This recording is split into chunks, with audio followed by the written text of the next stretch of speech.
Good afternoon, everyone. My name is Cian O'Sullivan, and I'm an Associate Director with Linesight. I'm speaking to you today in my capacity as Secretary of the Project Management Society of Engineers Ireland. On behalf of the Project Management and the Inclusion and Diversity Societies, I would like to welcome you to our online session on building an inclusive workplace culture and why it matters. In this session, we will explore the significance of fostering an inclusive workplace culture for engineering and construction companies and learn practical strategies for creating an environment where diversity and belonging thrive. This seminar takes the form of an interactive panel discussion, and we invite questions from the audience. As the host and the chairperson, I will do my best to share your questions or comments with our panel. To make my role as easy as possible, I would ask you to please just use the Q&A feature in the Zoom platform if you'd like to raise any questions. If you'd like to just say hello, introduce yourself and tell us who you are, I invite you to also do that, but please do that in the chat function. So again, just to be clear, the Q&A button at the bottom of your platform there is the only place to click and submit your questions as we go along. We'll do our best to raise the questions at the appropriate time, and if not, we'll circle back and go through the questions and answers towards the end of the pre-planned discussion. So, an inclusive workplace culture not only enhances employee satisfaction and productivity, but also attracts and retains top talent, fostering innovation and driving business success. To start, let us look at some statistics coming from our industry, which clearly illustrate a need for continued improvement with respect to female representation and equitable treatment. According to the CSO Labour Force Survey, women made up just 9% of the construction workforce in Ireland in 2022. Women are underrepresented in both skilled and unskilled positions in construction, with only 5% of skilled tradespeople and just 1% of apprentices being female. The percentage of women working in construction was 10.9% of the entire US workforce in 2022, while in the UK, the percentage is slightly higher at 14%. Although Ireland's score is lower at 9%, as I just referenced, the country had reached 11% prior to COVID. In comparison to other European countries, Ireland's performance and female participation in the workforce is mixed. Some countries such as Sweden and Finland have higher levels of female participation, while other countries such as Italy and Greece have lower levels. Within Engineers Ireland, membership data for 2023 indicates that 14% of members are female. This is up 0.6% on 2022's figures. While the increase in female membership is encouraging, the Engineers Ireland salary survey results for 2023 indicate that the median salary for female engineers at the start of their careers is 3% lower than their male peers. This pay gap increases to 10% for those with 6 to 10 years experience. There are also large variances in other benefits indicated in the salary survey. Notably, maternity benefits for 92% of respondents from public organizations receive full pay for their 26 weeks of maternity leave. This drops to just 50% for respondents from private construction companies. Today, we'll be discussing how we can use data to build an inclusive culture and why it matters to a company. To explore this, we have Sandra Healy, CEO and founder of Inclusio, and Mary Lennon, Head of Strategic HR at Kilsaran. Good afternoon, Sandra. I would like to invite you to introduce yourself, please. Thank you, Cian, and good afternoon, everybody, and thanks for listening in. I'm looking forward to a lively and engaging discussion, and as Cian said, please feel free to put any questions you might have for us. Mary and I would be more than happy to answer any questions you might have. As Cian said, my name is Sandra Healy. I'm the CEO and founder of a company called Inclusio. My own background, I spent 20 years in the global telecoms industry where I was a technical engineer, so I'm connected to this group, and some of the stats that Cian has spoken about there certainly was my experience in telecoms over those 20 years. But I was also involved in leading on diversity and inclusion, and really that's where the idea of Inclusio came from. I realized that I had no way to measure the very meaningful work I was doing around diversity and culture, and I came up with the idea of combining psychology and technology together to solve that. So when I describe inclusio and I talk about what we do, we describe inclusio as the first purpose-built, science-based culture tracking and learning solution. And what it does is enables employers to reach their DEI ambitions through concrete insights rather than guesswork. Unlike competitors, inclusio evolved over 4 years of academic research. Some of you may know we're actually a spin out from Dublin City University, where I studied my master's in organizational psychology. And we use AI and bite-sized employee inputs, so nudge, we describe it as, to give employers the most comprehensive, reliable data set that's out there in the market. So I'm looking forward to the discussion today, and I'm going to hand back to Cian. Thank you. Thank you, Sandra. And Mary, if you'd like to introduce yourself, please. Yeah, thanks very much, Cian, and thanks very much to the Project Management Society of Engineers Ireland and Inclusio for the opportunity to attend this session this afternoon, and the opportunity to speak about Kilsaran's DEI journey over the last 18 months. So my name is Mary Lennon. I'm the Head of Strategic HR within Kilsaran. I joined Kilsaran back in 2008. Oh my goodness, 15 years ago. I started there as the HR manager, and over the years built up the HR function within the organisation. I then got the opportunity about 2 years ago to step into a more strategic role, and to look at, you know, the areas of talent management, succession planning, learning and development, employee engagement. And that's my area of responsibility now. Before 2008, as I said, feels like a lifetime ago, I would have had work experience in the travel industry. I also would have worked in the power generation industry with a company subsidiary of General Electric, and then I also would have in the coal industry. So I suppose a bit of a mixed bag, but I said predominantly the last number of years has been in the construction and engineering sector. That's great, Mary. Thanks for that. Okay, so to get us started, Sandra, first come to yourself. So how would you describe an inclusive workplace culture in your own words? Yeah, so I might start, Cian, by just describing diversity, which I get asked all the time. You know, what is diversity and what's my definition of it? And when I think about diversity, it really is all of us. Every one of us is individually diverse. You know, we might look the same and sound the same and have the same similar backgrounds, but fundamentally we're all individually different. And part of the work we do in Inclusio is helping organizations understand the diversity and the richness of the people that they have in the organization. And it could be everything from things like leadership style, it could be additional caring responsibilities, it could be neurodiversity, lots of different aspects of are actually hidden aspects of our difference. And I think it's really important that when we think about diversity, we think about every one of us. It's not a group that are over there, it's all of us.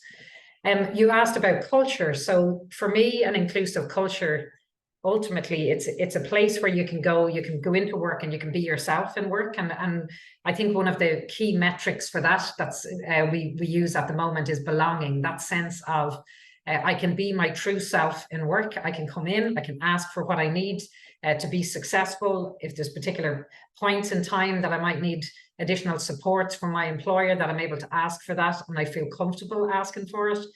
And I feel connected to the mission of the organization and I want to be part of their success. So it can be complex, but I think it's complex because when we describe culture, we talk about it as the way we do things around here. It's not necessarily tangible, it's the felt and lived experience of the collective of the people in the organization. Okay, well, that's very clear, Sandra. And just I suppose to expand on that, obviously, the topics of diversity, equity, and inclusion, they're topical, you know, in Ireland and globally at the moment, and hence the interest in today's event. So, what's driven that significance in your view, in terms of the importance of it and the nature of it being so topical right now? Yeah, I think it's topical now, but like I've been involved in diversity and inclusion for 18 years. And I think over that time, we mightn't have used those terms all that time ago, but we did understand the importance of getting the best out of our people in work and making sure that we create environments where people can be their best selves.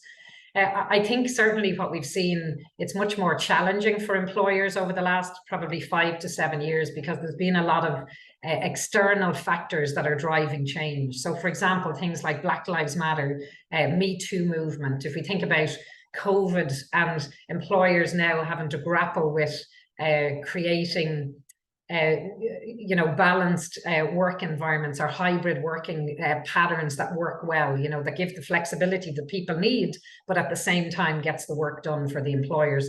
Like, all of those things are outside employers' control, but they certainly have an impact in how employers respond in the workplace.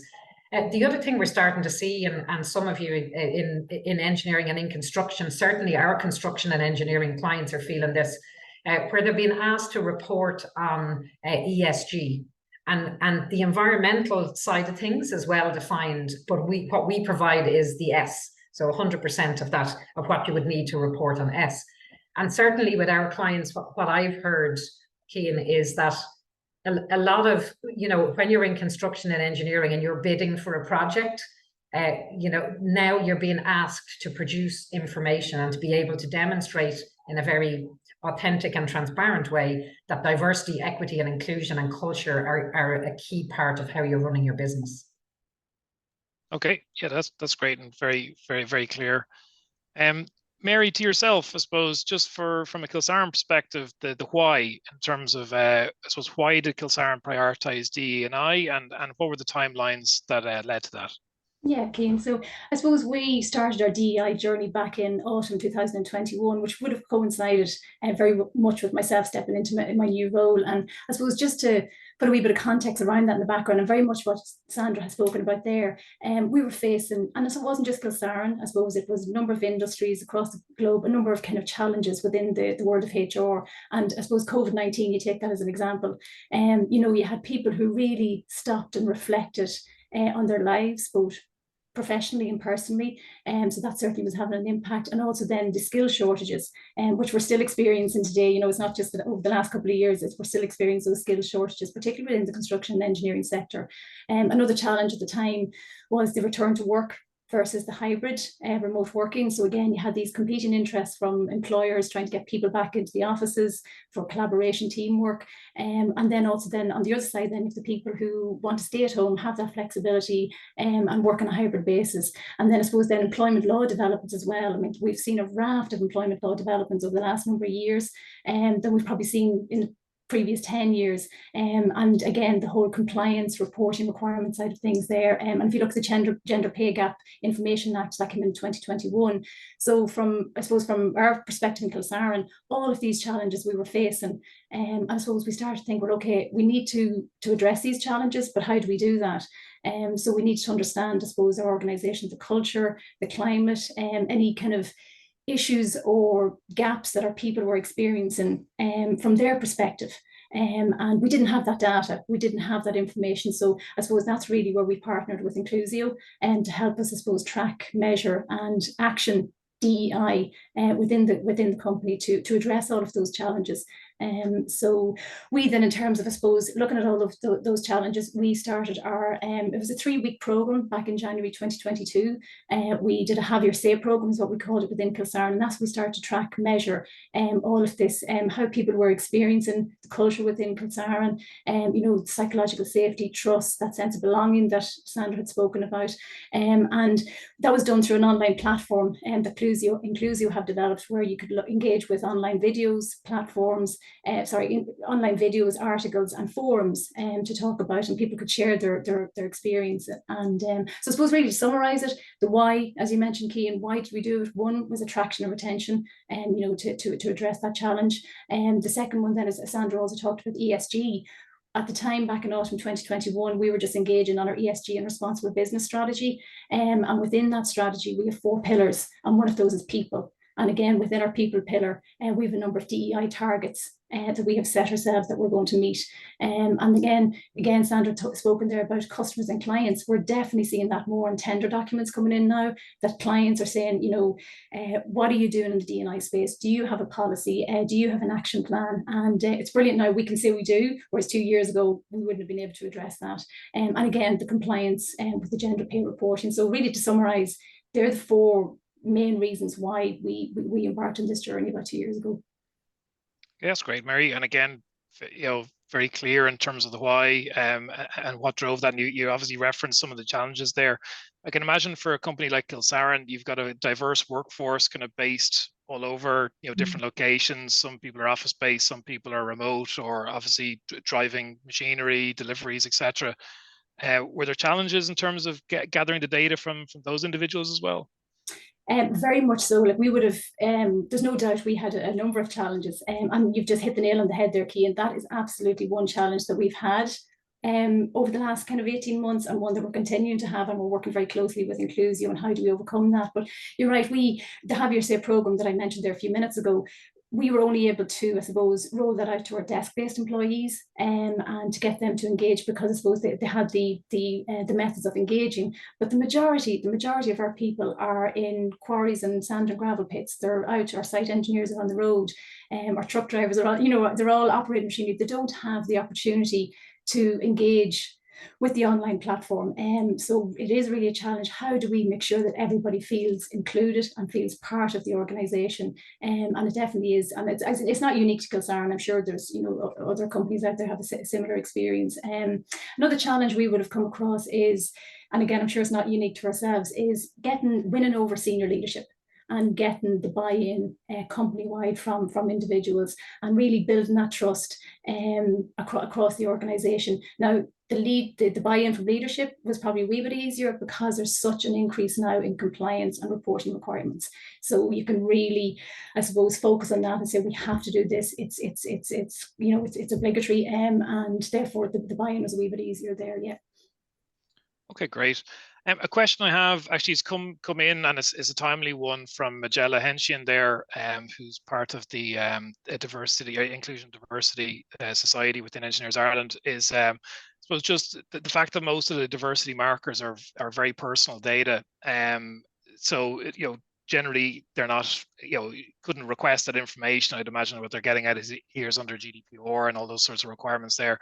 How exactly do you go about measuring that? I suppose maybe Sandra, that's one to yourself. If Mary wants to come in secondly, that's perfect. But maybe to yourself, Sandra. Yeah, like Cian, that's one of the challenges that we set out to solve with Inclusio. So as I mentioned, I've been involved in driving diversity and inclusion for companies for many years, and working with protected characteristic data is part of my expertise.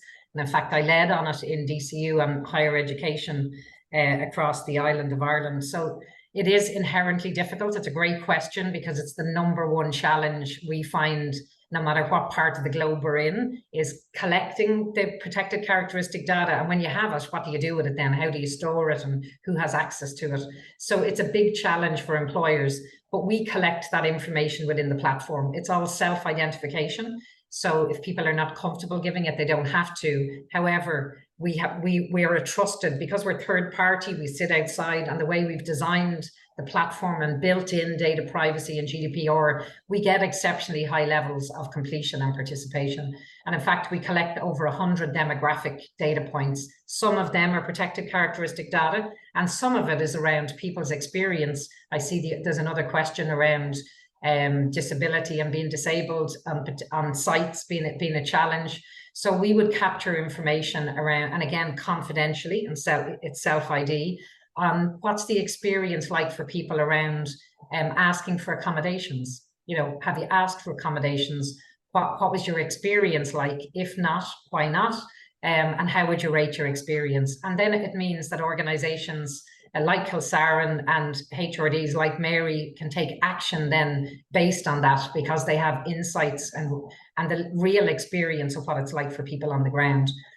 And what do you do with that when you have it? And I think, just going back to Mary's point, like, I love working with Kilsaran. I'm sure you don't mind me saying that, Mary, because you're very proactive, right? So, we look at the insight, we interpret what does that mean, and then the action is taken. And if that action means, how can we ensure our people managers are more inclusive, then we're part of that solution as well. And you might not get to absolutely everybody in the organization. That's a given. That happens, right? You're never going to get all the people all of the time, but you have enough of a perspective and an understanding of what the cultural experience is like, to the point of where you're able to build a data-led action plan and a very considered approach around what's next. And if I just one last point to make on that, when I think about culture and I talk to organizations around culture, Like culture is the lived experience of the individual, and generally that is the relationship at the level, at whatever their reporting line or their level in the organization. And that's really where most of the work needs to be done, Cian. And I think Mary would probably agree with me on that. You know, we get you the insights, we understand the strengths and weaknesses, and then we're part of the intervention then and saying, okay, what do we need to do to create that consistent experience across the organization?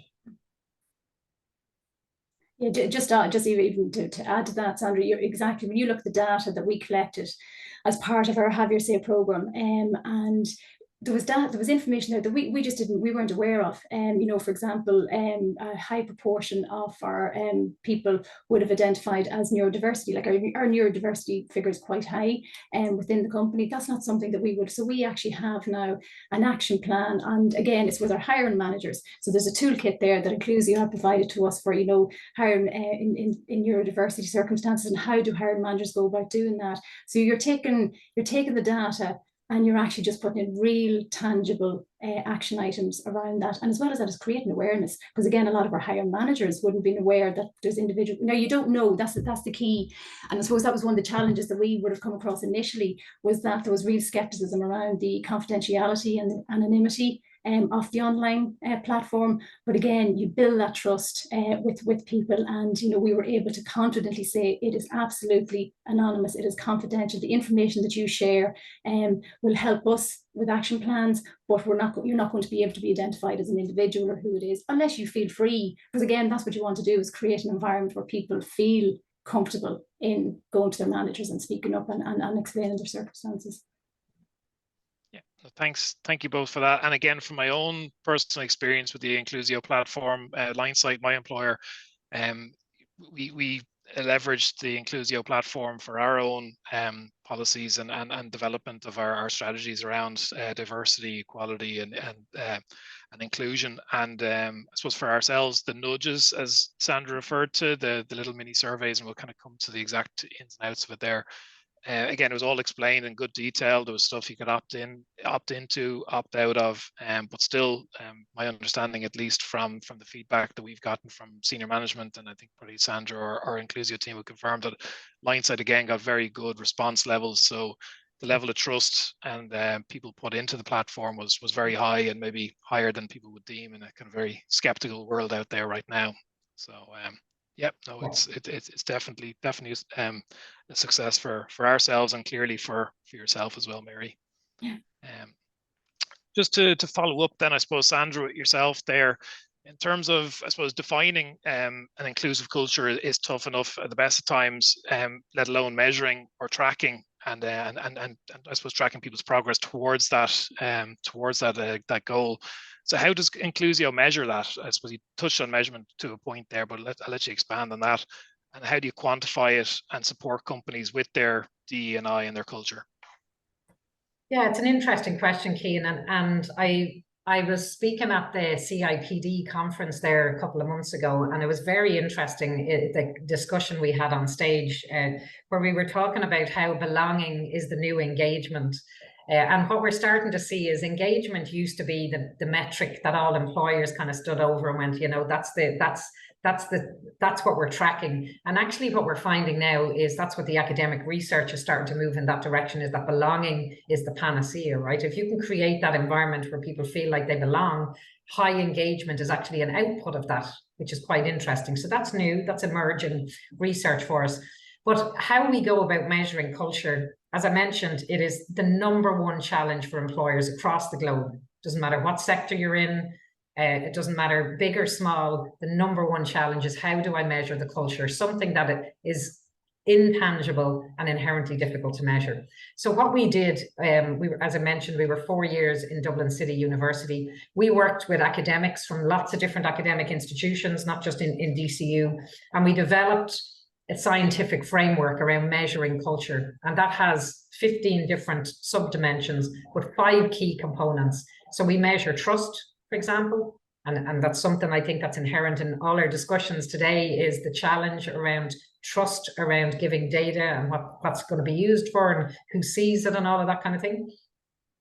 Within that trust, we measure trust in leadership. We also measure psychological safety. That's a really important point. And Mary mentioned that around do I feel safe enough to ask for what I need? Do I, can I go to my manager? Am I listened to, or are my ideas heard? Can I be part of the innovation of the organization? And interestingly, the other two components of the model have been refined, and as we work with our clients, like Mary and some of our clients in financial services, where we've developed metrics around well-being, for example, a really, really important point and topic for employers, and job supports then. And what job supports gets you is access to, are my people managers doing a good job here? Is that consistent experience for people right across the organization, no matter where they are? And then the final point of that framework, Cian, is belonging. And when you look through, when you capture individual insights collectively over a period of time across that scientific framework, what we get is a heat map of strengths and weaknesses around where are we doing really well, where do we have work to do, where should we focus our efforts, and to Mary's point around senior leadership buy-in, like you can't deny what's in front of you when you're looking at science-based data, and it's based on the voice of your people. And then you have, your HR team and your DEI team coming in saying, this is what we need to do. It's a data-informed approach around taking action and building strategies. That's great. Just a question has come in. It's probably appropriate to maybe bring it up. It's a slight circle back, but just to maybe double down and clarify. So in terms of the collection of that data, Sandra, the question here from Peter O'Dwyer is it primarily reliant on staff engagement with the questionnaires? So when we were building Inclusio, we did a deep dive research before we built the platform, and that was one of the things. So we wanted to figure out what's the problem we're solving for employers and employees. And when we spoke to employees in the organizations that we researched, there was a couple of things they told us. The first thing they said is, we do not like disclosing personal things about ourselves and having that attached to HR systems and records. The second thing they said is, we want our managers to be better. We want to give feedback about the culture, but generally we don't trust the internal mechanisms and the internal platforms and reporting systems. So we want things to be better, but we don't know how to do that. The other task and challenge we set ourselves was to build software that looks and feels like you use in your everyday life. That was really important for us. Rather than surveys, traditional surveys. And when I describe Inclusio, I talk about you're clicking and swiping on pictures, you're learning, it's nudge-based, so it's based on behavioral science nudge. And when you combine all of those things, the confidentiality, the nudge-based, the learning piece, we get exceptionally high levels of completion and participation.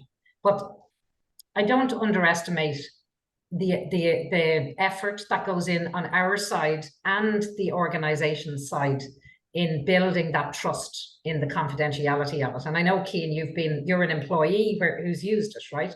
Like it takes senior leaders to say, we have partnered with Inclusio because we want to hear from you. We have, we want you to be part of us driving the change from a cultural perspective, and we want to hear from you around that.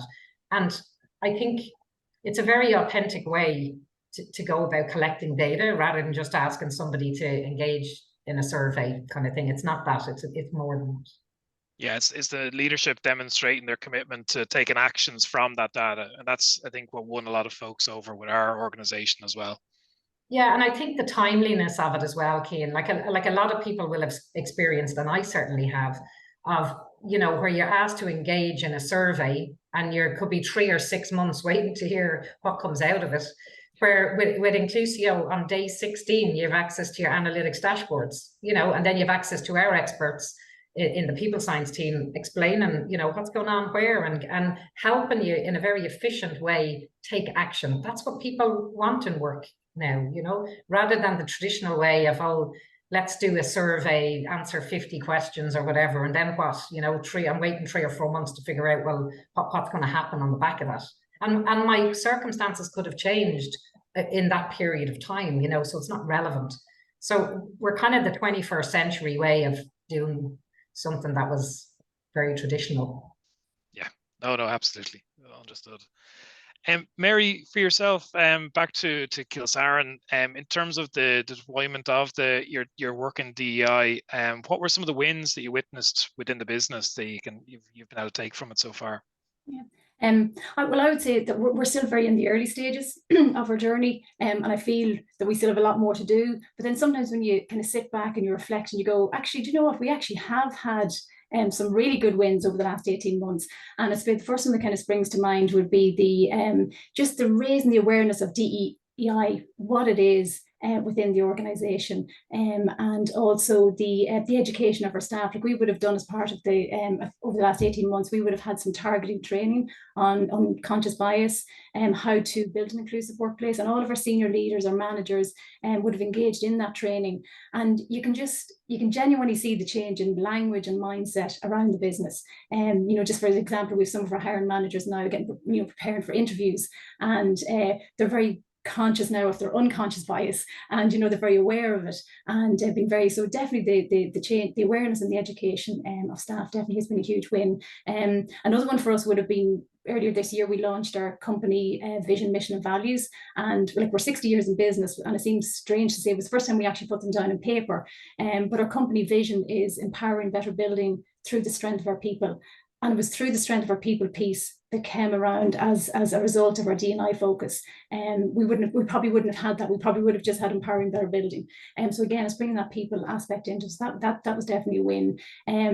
Another one which is brilliant is the formation of our DEI team. So we now within Kilsaran have a dedicated DEI team, something that we didn't have before. And again, that team is from across different business units, different locations, different job functions, a real kind of, you know, diverse spread, I suppose, across the company. And again, because it's a DEI team that's dedicated, and it's taken almost away a little bit from HR, so it's not seen as a HR project, it's not seen as, you know, DEI is not seen as HR driven, HR initiative, it's for everybody. So definitely the formation of that team and the focus of having that team there certainly has been a huge win. And I said, it's taken away from the fact that it's not, you know, DEI is not just HR, it's not just their responsibility. So again, I suppose definitely from top of my head, they're definitely the wins, as when you take back to reflect on what we've kind of achieved over the last 18 months. Okay, no, brilliant, Mary. Sandra, back to yourself again. So based on your experience and your research and working with a lot of very progressive companies in the world of DEI and culture, what benefits are you seeing, I suppose, globally and with the clients you're working with? Yeah, I think the first thing, like Mary has described it perfectly there, right? Around how you can take the insights that you have and you've captured them in a very efficient way, in a very authentic way, and in a way that protects people's identity, right? Because we roll the data up, so you have then your heat map, as I describe it. Mm-hmm. So what you're able to do then is look at where do we need to take action and what's the focus that we need to have in the organization. And some of the comments we've heard is customers saying to us, for example, and I know FBD wouldn't mind me saying this, like one of our first customers, they're with us 3 years now, FBD Insurance.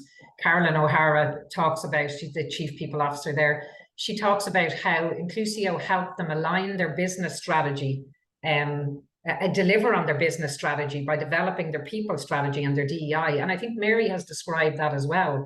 It's taken what we know now and then putting it into an informed plan, something that you're able to track and measure over time. So if we look at what's the tangible business benefits and the outputs that you see from that, you're going to see higher levels of retention. You know, like if you look at the stats around, it's over 80% of people will actively research the culture before they'll even consider applying for a role. You have to be able to tell your culture story. You have to be able to demonstrate that you're committed to diversity and inclusion. And I think when you have the data, it helps you do that. So from a retention perspective, higher levels of retention. The other thing it does is gives you a sense of the strengths and weaknesses across what's happening at every level in the organization. So you're able to equip your people managers to be better managers around developing their inclusive leadership skills. Like none of us are born inclusive leaders, even though we might like to think we are. We're not, right? You know, some people, they're not even natural leaders. And I would say, based on my personal experience of being in tech and being in, being an engineer, we have particular set of challenges sometimes around that. So we need to learn those skills, right? We need to accept that if we want to be inclusive leaders, have an inclusive culture, we need to learn that. So what does that mean? If I have an inclusive manager, it means I'm going to be more productive, I'm going to stay longer, I'm going to contribute to the innovation of the organization, and I'm going to be a brand ambassador. I'm out there talking about this is a great place. Come in here and work.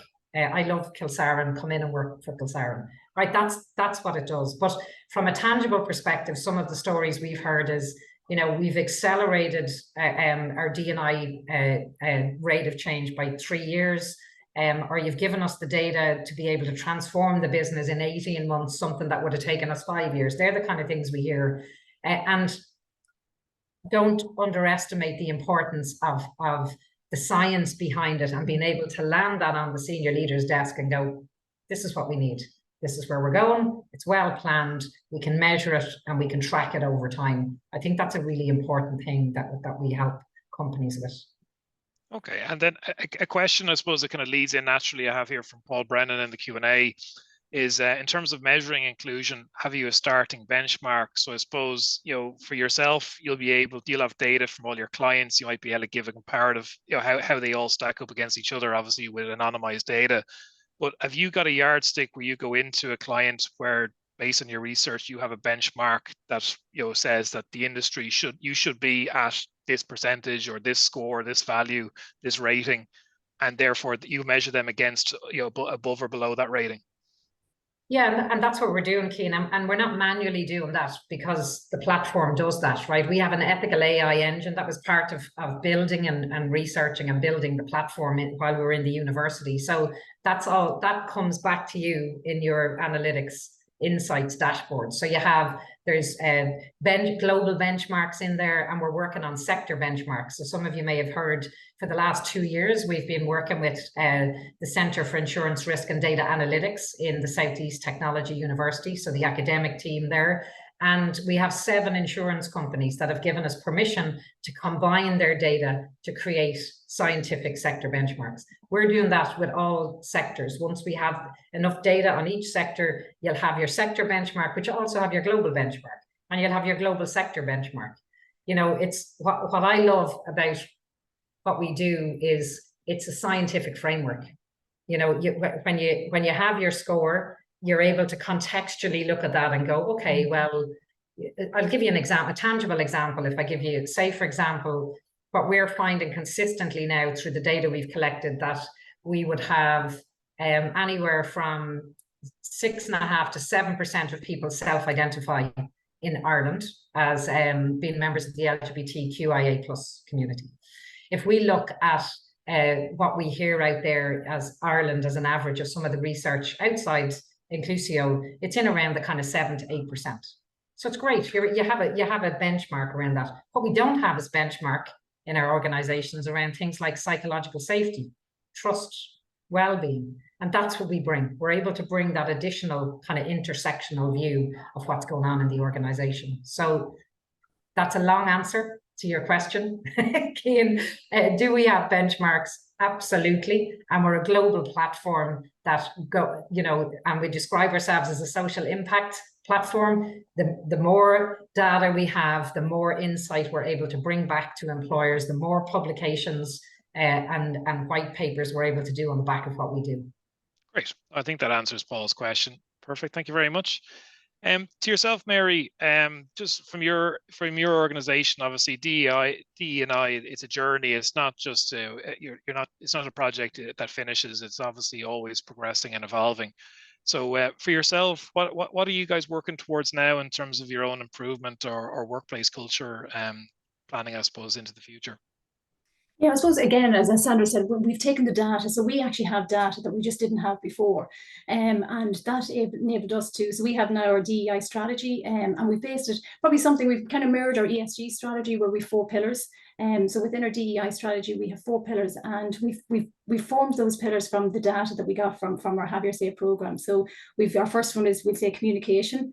And the reason why we picked communication, because again, that we scored, I think, around the medium for communication, and the feedback we were getting from our people is that there was a real strong desire from people to have equal and timely access to company information, company updates. And again, that probably goes back to, again, looking at the majority of our workforce. They're in machineries, they're not desk-based, they probably feel that they're hearing updates, information kind of after everybody else, or they're the last to know.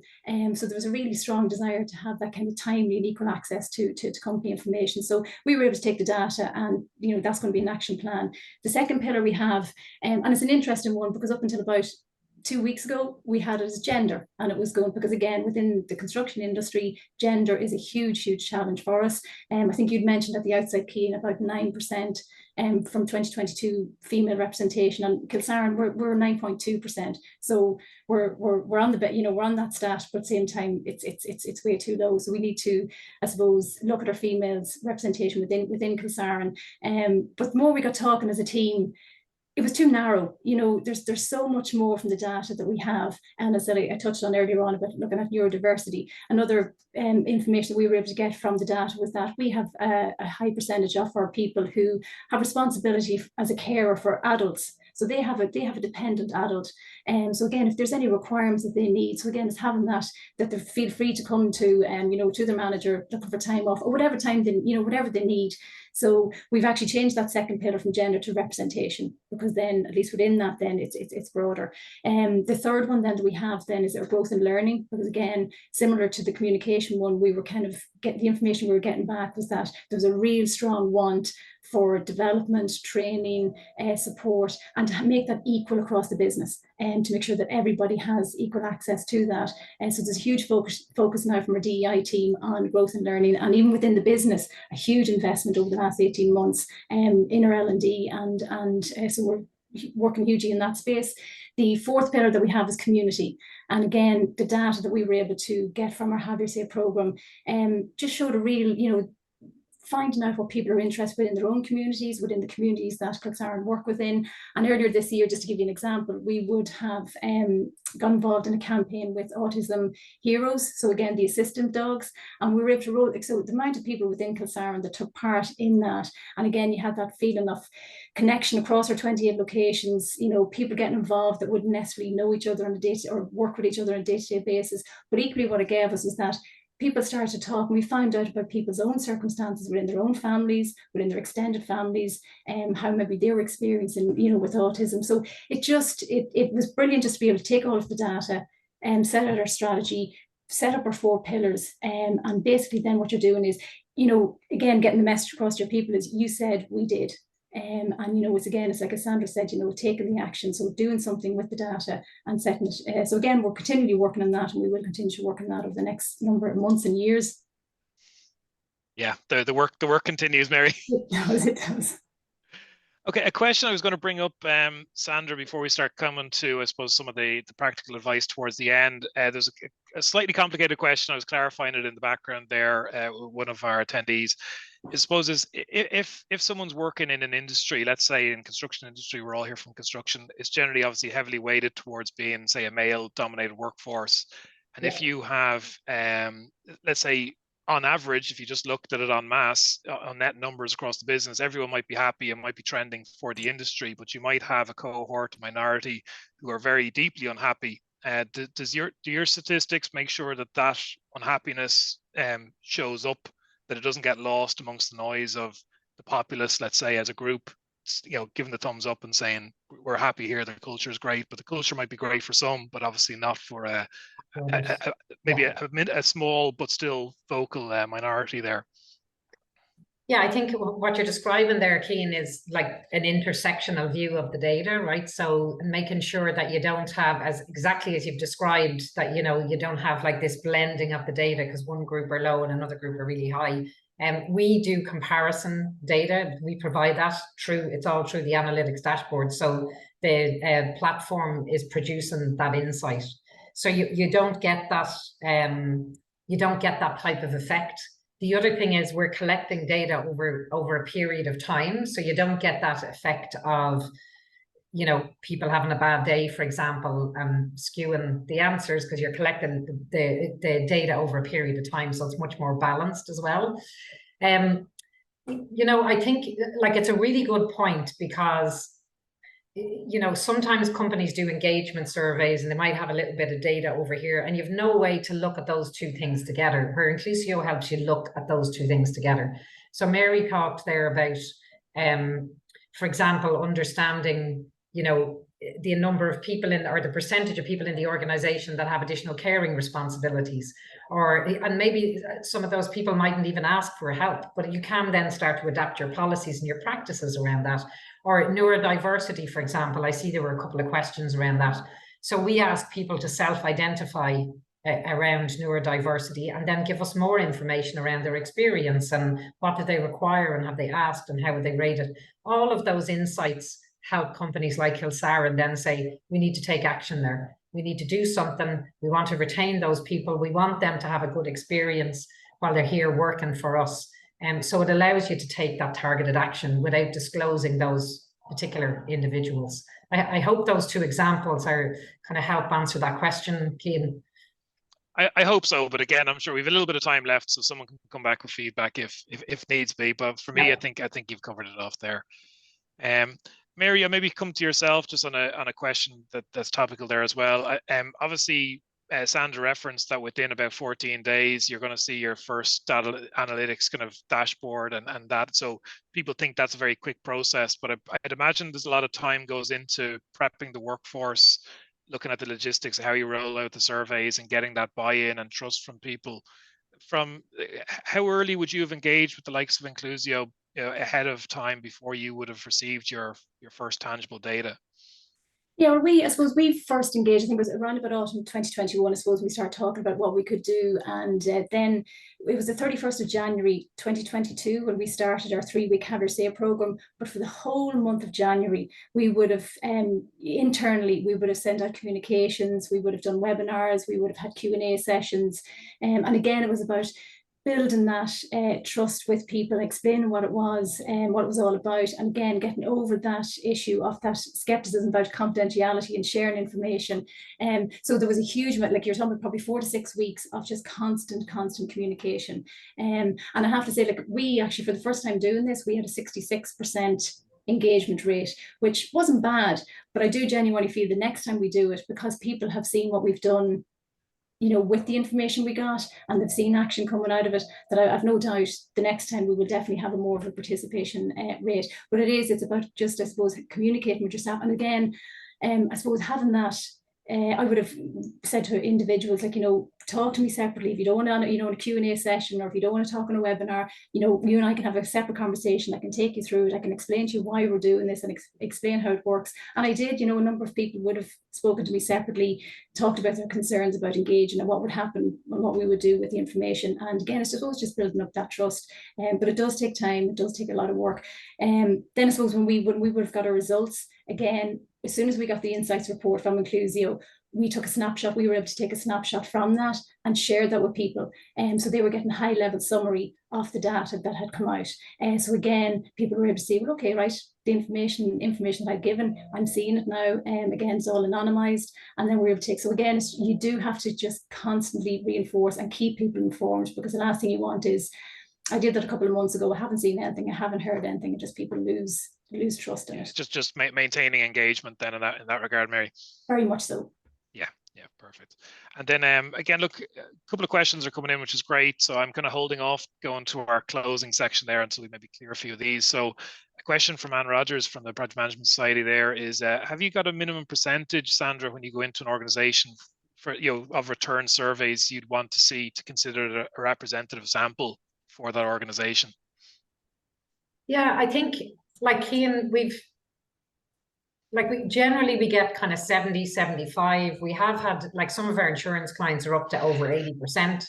We do a lot of work with public sector, for example. A lot of the public sector clients we've worked with are over, 74, 76, 78%. We work with each organization around, what's the benchmark here? Where are we trying to get to? And as Mary described, your first time round, in an industry maybe where you haven't done this before, 66% is excellent, right? Because that's 66% of 100 demographic data points and 66% of people telling you what your culture is like, right? So that's a good start. And then what we find then is over time, as Mary said, second time around, the trust is there. People are talking about it. They trust the platform, they trust the process, and they see that there's real authenticity from the organization around, why do I need this information? What am I doing with it? You know, and that's around, you're building your action plans, you're making the culture better, and you're communicating with people around the impact of them sharing the data with you. So,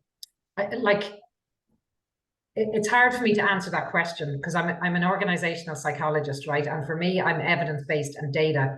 Like, I would see it as a failure if I was out there, you know, 10, 12, 15, 20%. I don't see that's representation. I know there is some, you know, tools out there that would go, yeah, that's a good representative sample.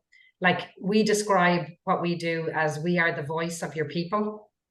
And if we're going to be the voice of your people, it's working together in partnership to get the majority as we can to participate in what we're doing. So it's a question that I find it's difficult to answer. Yeah, no, understood. And yeah, there's nuances to that. And depending on the quality of the data comes back, it's not just the number of respondees, it's the amount of data points. Participation, yeah, that's it. And that's what we're tracking. Like, it's not just around participation, it's around completion. And completion is a big thing. Yeah. Okay, and one other question I have in the Q&A here from Laura Mannion in the audience. A question here, I suppose, about dealing with clients. So I suppose this is maybe to do with a consultant, say, for instance, like Linesight, who I work for. So you might have come into the likes of Linesight, help us to build our culture. But how do you approach, you know, where those employees are ultimately working for a client in the client environment? They're employed by their employer, but the client doesn't necessarily subscribe to the employer's values and culture. How do you help with that, or what's your advice on that? I hope Linesight don't mind me saying this, but that's quite a lot of your workforce as well. So we worked with those. We worked, Cian, as you know. I'm not sure if you do know or not, but like that, you know, that cohort of people who work for Linesight, who are based on other organization sites, like, they were part of inclusio, and I think it's a really important thing for that individual to feel part of Linesight, okay? Because they might be there on site working for that particular organization, and they're in that physical environment or virtual environment on a day-to-day basis. But if you're an employer and you want to retain that individual, you want to develop them, you need to know what their experience is like, whether they're sitting at home working, whether they're sitting in a client site, they could be in another country, they could be in your HQ. It's important as leaders to understand what the experience is like for people, no matter where they are. But it's a really good question, and it's a complex question, because you could have an individual, for example, that's based on one of your customer sites that is so intrinsically linked to the customer culture that they don't feel like they work for you, you know?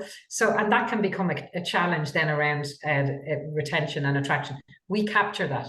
We find out what that experience is like within that cohort. So obviously not at the individual level, because the thresholds are set in the system, but definitely within that cohort. But I understand the challenge. As a sector, I understand that challenge. Yeah, from my own experience, again, I would have been one of those cohorts, Sandra, who's based with a client day to day. And for me, I know my lived experience is it all comes down to strong management within your own organization. So they need to be client facing, telling the client, well, this is our culture. You know, when you take us on, you take on our culture as well. You know, things about wellness practices, you know, just simple examples like, you know, half days on a Friday of a bank holiday weekend, things like that, where you have a client manager who communicates with the client to say, my staff are entitled to leave have a half day. But if there's something critical, they'll stay on for it. But if it's rhythm of business stuff, you need to allow them to walk out the door at 1 o'clock, you know, that kind of thing. And for me, that comes from strong client-facing senior management. Yeah. And I think for Cian, for me, where it comes from is a consistent experience, no matter what part of the business you work in. So if I'm an employee of Linesight or Kilsaran, the best case scenario for me is it doesn't matter who I work for, it doesn't matter where I am, that I am treated equitably and equally, and I have the same consistent access. And that's what good culture is. That's what an inclusive culture is. And you know, you said something earlier. You said to Mary, it's never done. It is never done, right? Every time you bring another human in the mix, you have to kind of shift things again. And when you bring a group of humans in the mix, it shifts again. So it is never done, you know, but you have to start somewhere. And I think that that's a really important thing. No matter what sector you're in, you just got to get started, you know, and we just take a different approach to getting started. You know, it's you using the voice of your people to give you a baseline so that you're able to start in a very data-led approach. But you have to get started somewhere. You can't overlook this. Oh, great. And look, Sandra, I think you've hit the nail there in terms of the practical advice for people to take coming away from this. One last question I have, Mary, it's directed to yourself from John Quinn in the audience, is do you have any examples of any changes that were implemented for members of non-managerial workforce after reviewing the data? So any kind of benefits or changes that were made that I suppose that impacted the non-managerial staff in Kilsaran? Yeah, so well, again, we've just even taken something example, and it sounds so obvious when you say it, but for example, we would have looked again, I'm looking at our pillar where we had a gender, but we now have representation, but our focus for the next while is going to be on gender, is that we didn't have female PPE within the company. You know, so again, that's something now that we have within the company for females. So again, it's feeling that, it's bringing about that feeling of belonging and inclusion. And you're not just, as I said, a female health and safety representative starting, or a female truck driver, which we do have as well, and that you're handed an XXL and a pair of boots that are size 9 or whatever, you know. And it sounds so obvious and it sounds so simple, but it's those actions that can have a huge impact. And as I said, again, going back to the neurodiversity data that we had, it was being able to give the toolkit for hiring managers, and so when they're bringing people onto their team and have people in their team, and that you know, they're non-managerial, that they know how to make sure that those individuals and their needs are met and that they feel included. So just off the top of my head, they're two very quick examples that I have. No, they're great. They're great examples, Mary. Thank you. Okay, well, listen, look, I think we'll kind of close it there. So I suppose just to summarize, and again, notes I have here. So so as we've kind of heard, creating an inclusive workplace culture is an ongoing journey, and it requires commitment, empathy, and collaboration from every member of the organization.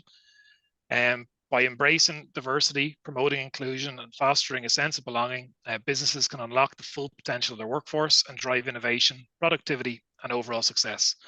I suppose on behalf of us all, we hope this seminar equips you with the knowledge and the tools to build a more inclusive workplace, taking a positive impact to your organization and its employees. So just to close, I suppose on behalf of the Project Management Society, I'd like to thank Sandra and Mary for their insightful inputs today. I'd also like to thank Engineers Ireland, and particularly Maureen, for looking after the hosting and publicising of today's event. And finally, I'd like to thank everyone who's in the audience today for taking the time to join us, and particularly those who contributed to the Q&A. Again, your inputs were great, folks, and it was great to keep the interaction going. And just to close, if you found today's seminar interesting, I'd like to encourage all Engineers Ireland members to subscribe to our Inclusion and Diversity Society, as well as our Project Management Society, for whom I'm speaking here today. You can do that by clicking on the My Interests button in your dashboard.